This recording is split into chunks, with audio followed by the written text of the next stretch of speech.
Hello everyone, it's Merlin here, and today I'm going to talk about a film I saw very recently, and that will be the sequel to The Hobbit, An Unexpected Journey, The Desolation of Smaug.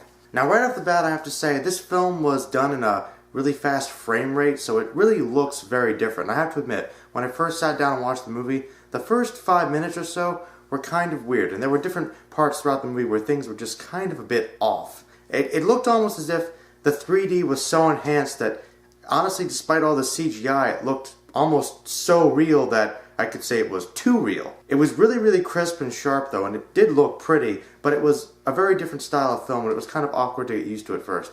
But once you get used to it, it's actually pretty good. The story basically picks up where it left off, with Bilbo and Gandalf along with the dwarves, now much closer, supposedly, to the Lonely Mountain, in which they're going to try and retake the treasure to reclaim the kingdom of all the dwarves, so that Thorin Oakenshield can be nice and happy. But they have to get past many trials and tribulations. First of all, a pack of orcs, who apparently is working for a necromancer who may or may not be the mysterious villain who was a threat to all of Middle-earth from Lord of the Rings, Sauron. They also have to deal with some wood elves who are, quite frankly, kind of mean. Yeah, wood elves are not nice. And apparently Legolas is with them, so Legolas makes an appearance, yay! Even though he looks older than he did before, even though, you know, elves are immortal and you'd think that he would look younger, but the real world butts in.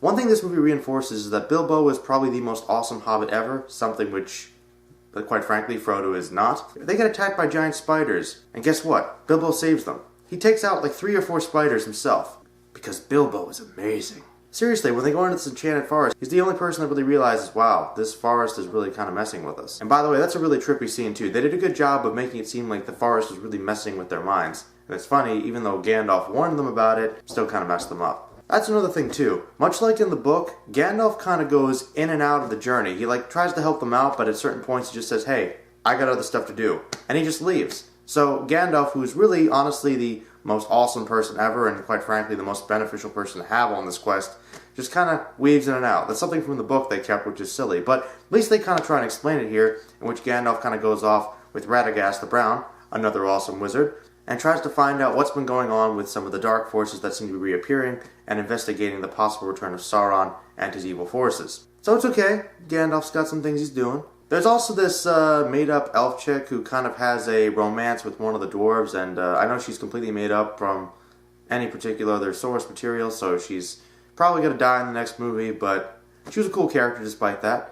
I don't know where they're going with romance, but hopefully something develops. Thorin and Bilbo seem to have kind of worked out their differences. They're pretty cool. And when they get to Lake Town, probably one of the most cleverly named towns in all of fiction, they meet Bard, who's not really a bard. He's actually like an archer, ranger, fisherman kind of guy. And he's pretty cool because he helps them, and, you know, that decides he doesn't want to help them because he's worried they'll bring about a prophecy which will reawake the dragon and destroy everything. So he's very conflicted. But then they finally get into the mountain and everyone wants to give up. But once again, Bilbo figures out what the riddle was because he's really good with riddles, and yay, they get in the mountain. And then they send him in there to die pretty much by himself because, well, I guess they do have to worry about the dragon's scent because he knows what dwarves are. But still, man, those dwarves, they just don't care. But then Bilbo comes face to face with Smaug, played by Benedict Cumberbatch, and it is glorious to behold. He's by far the most awesome thing about this movie.